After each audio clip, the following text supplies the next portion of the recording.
एक बार दो फ्रेंड्स होती हैं, रिया और सिया। रिया क्लास में हमेशा टॉप करती है और उसके साथ साथ वो अपनी एक्स्ट्रा को करिकुलर एक्टिविटीज भी अटेंड करती है एंड ऑल्सो अपना होमवर्क हमेशा टाइम पे करती है और मोस्ट ऑफ द टाइम्स वो पार्क में ही मिलती है। और जब भी वो सिया को कॉल करती है तो सिया हमेशा पढ़ रही होती है एंड वो जब भी उसे बुलाती है खेलने के लिए तो बोलती है नहीं, मेरा बहुत सारा होमवर्क बचा है। इनफैक्ट वो अपना मैक्सिमम टाइम पढ़ाई में स्पेंड करती है। बट एज अ रिजल्ट रिया हमेशा टॉप करती है and Siya is an average student. एक दिन सिया बहुत फ्रस्ट्रेट हो जाती है और फ्रस्ट्रेट होके रिया के पास जाती है और बोलती है कि तुम ऐसा क्या करती हो जिससे कि तुम हर चीज को प्रॉपर्ली मैनेज कर पाती हो। तुम्हारे पास एक्स्ट्रा को करिकुलर एक्टिविटीज के लिए टाइम है, तुम्हारे पास होमवर्क को कंप्लीट करने के लिए टाइम है, हर क्लास में तुम बेटर परफॉर्म करती हो, ऐसा कैसे? तो इस पर रिया उससे बोलती है कि मैं सिर्फ ये 3 स्टेप फॉर्मूला है जो फॉलो करती हूँ अपनी पढ़ाई के लिए एंड यही 3 स्टेप फॉर्मूला मुझे हेल्प करता है हर चीज को प्रॉपर्ली अचीव करने में। तो क्या आप लोग भी सीखना चाहते हैं ये 3 स्टेप फॉर्मूला जो रिस्पॉन्सिबल है रिया की ग्रोथ में? So let's begin with the video and understand this 3 step formula. इस 3 स्टेप फॉर्मूला के अंदर कवर्ड होंगी strategies, planning, time table, tips, tricks, हर चीज की कैसे आपको पढ़ाई करना स्टार्ट करना होगा अगर आपके एग्जाम्स आने वाले हैं तो, right from the beginning till the very and. Alright, so let's begin with the video and सीखते हैं कि ये 3 स्टेप फॉर्मूला क्या है। नाउ इन 3 स्टेप फॉर्मूला के अंदर सबसे पहला है step number 1 and that is before studying. Step number 2 during studying and step number 3 is after studying. Before studying के अंदर हमें क्या क्या चीजों का ध्यान रखना है? Number 1, कभी भी चैप्टर बाय चैप्टर नहीं पढ़ाई करेंगे। Instead, we'll follow the syllabus approach. Always ask for a syllabus अगर आपके पास नहीं है तो, and syllabus के अकॉर्डिंग पढ़ाई करना स्टार्ट करेंगे।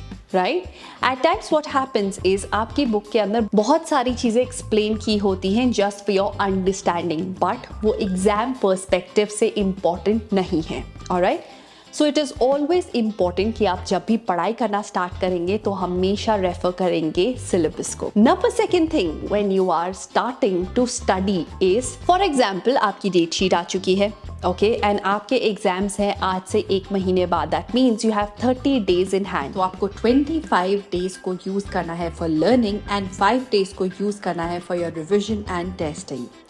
नोट दिस कि फर्स्ट 25 डेज जो आप यूज कर रहे हैं लर्निंग के अंदर, that they are not only primarily reserved for learning. इसके अंदर भी आपको दिन को 2 पार्ट में डिवाइड करना है। पार्ट 1 ऑफ द डे होगा जिसके अंदर आप लर्न करेंगे and part 2 of the day होगा जिसके अंदर आप पुराना पढ़ा हुआ रिवाइज करेंगे। नाउ 25 डेज को हम ऐसे एलोकेट करेंगे जिसके अंदर हमें 5 सब्जेक्ट्स करने हैं। एक दिन के अंदर आप 2 to 3 सब्जेक्ट्स को कवर करेंगे। That means in a day you have to study for almost 4 to 5 hours. Number second, आपका वीकली प्लानर कुछ इस तरह दिखेगा जिसके अंदर आप एवरी सिंगल डे सेम चीज नहीं पढ़ाई करेंगे। इनफैक्ट आप ऑल्टरनेट डेज को सब्जेक्ट को पिक करेंगे एंड एंड के 5 days we will keep for revision and for testing. Alright, ये तो हुआ हमारा planning part before we start studying. Now let's come to the second part and that is studying.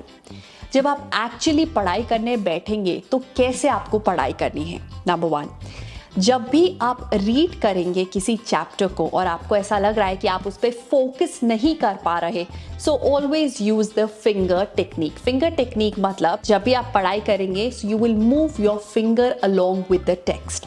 अगर आप finger नहीं use करना चाहते हैं then you can use a pen. Alright, ऐसा करने से you will be able to focus in a much better way. Number 1। Number second, जैसे ही आपने उस टेक्स्ट को पढ़ लिया है, the second step is not to make notes. Okay, the second step here is to highlight. Not highlight everything possible but highlight जो important keywords है। Now, the third step here is to make notes. Notes बनाने के लिए हमें ये याद रखना है कि हमें we do not have to make a book out of a book. हमें नोट्स सिर्फ की पॉइंट्स के बनाने हैं, हमें नोट्स के अंदर सिर्फ की वर्ड्स लिखने हैं, हमें नोट्स के अंदर समरी लिखनी है। Okay, now comes the fourth step, and fourth step is active recall. Active recall को करने के दो तरीके हैं. नंबर वन इज कि आप बुक को बंद करें और याद करने की कोशिश करें कि आपने क्या क्या पढ़ा था. नंबर सेकेंड तरीका है जो ज़्यादा इफेक्टिव है, is that to make question and answers out of the text that you have read. मतलब एक टॉपिक के अंदर से जितने भी क्वेश्चंस आप बना सकते हैं, you have to make those questions और एक शीट पर लिखते जाइए. Right, now read those questions and try to answer those questions. ये आपकी जो क्वेश्चन एंड आंसर शीट है, ये आपके लिए बहुत हेल्पफुल प्रूफ होगी जब भी आप रिविजन करेंगे तो. राइट, नाउ ये तो हुआ हमारा process of when we are studying. Study करते टाइम इस प्रोसेस को हमें बहुत ध्यान से यूज करना है ताकि हम चीज़ों को बहुत अच्छे से ग्रैस्प कर पाए. Right? Now, one more thing that you will include in the during process is making your mistake booklet. Mistake booklet के अंदर हम लिखेंगे जो भी अगर आपने नया टॉपिक पढ़ा है और उस टॉपिक के अंदर आप रिकॉल कर रहे हैं और आपने कुछ मिस्टेक करी है, तो क्विकली आप उस टॉपिक के अंदर जिस भी पॉइंट के अंदर आपने मिस्टेक करी है उसे लिखेंगे अपनी मिस्टेक बुकलेट के अंदर. दैट मीन्स एवरी चैप्टर के अंदर जो भी आपने मिस्टेक्स करी हैं वो आपकी मिस्टेक बुकलेट में होना चाहिए.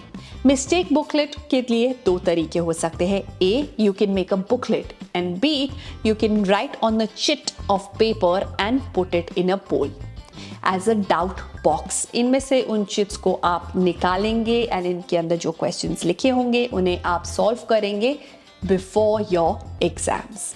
राइट, ये तो था कि हमें कैसे पढ़ाई करनी चाहिए एग्जाम्स के लिए. अब बात करते हैं आफ्टर. एक बार आपने पढ़ाई कर ली, नाउ उसके बाद what to do, because you know कि जो भी आपने पढ़ा है 1 घंटे के बाद आपको वो सिर्फ 50% ही याद रहेगा और बाकी सारी चीज़ें आपको भूल जाएंगी. तो अब उस प्रॉब्लम के साथ कैसे डील करें, उसके लिए there is again a 4-step formula, and that is number 1, to test yourself quite often. हमने एक क्वेश्चन एंड आंसर शीट बनाई है. आपके पास जब भी टाइम हो आप इसको आंसर करने की कोशिश करेंगे. ऑलराइट, आप इसकी पिक्चर ले सकते हैं, इसे अपने फ़ोन में रख सकते हैं. चाहे आप कम्यूट कर रहे हैं, आप घर पे भी नहीं हैं, तो भी आप इस क्वेश्चन एंड आंसर शीट को सॉल्व करके देख सकते हैं. Number second, teach it to someone. You know, जब आप किसी को कोई भी कॉन्सेप्ट टीच करते हैं तो इसका मतलब है कि पहले आपको उस कॉन्सेप्ट की अंडरस्टैंडिंग अच्छे से होनी चाहिए. सेकंड, आपके पास ये एबिलिटी होनी चाहिए कि कैसे आप उस टॉपिक को इजी से इजी वर्ड्स में किसी और को पढ़ा पाएंगे. नंबर थर्ड, आपके पास ये एबिलिटी होनी चाहिए कि अगर आपसे किसी ने क्वेश्चन किया तो आप उसका आंसर कर पाएं. अगर आपने इस तरह से पढ़ाई करी है कि आप किसी को पढ़ा सके और इन 3 चीज़ों का आंसर दे पाए, तो आपको वो कॉन्सेप्ट क्रिस्टल क्लियर हो जाएगा. And this serves as a very good method to revise. Okay, number third thing जो आपको करनी है, and that is read your mistake booklet quite often. जो आपने मिस्टेक्स करी हैं उनको आप ज़रूर पढ़ेंगे, because this is the gap in your understanding and आप एग्जाम में ये मिस्टेक्स नहीं करना चाहते. सो इस तरीके से हम अपना before, during and after the studying के प्रोसेस को फॉलो करेंगे. एंड आप इस प्रोसेस को फॉलो कर सकते हैं right from the beginning when you are starting to prepare for your exams. Alright, so I know your half-yearly exams are coming and उसकी preparation के लिए you needed a strategy. This entire video was all about the strategy. Wish you all the best for your exams. Study well and don't forget to test yourself before you go for your exam. I'll see you in my next video. Till then, take care of yourself and stay super duper productive. Bye bye.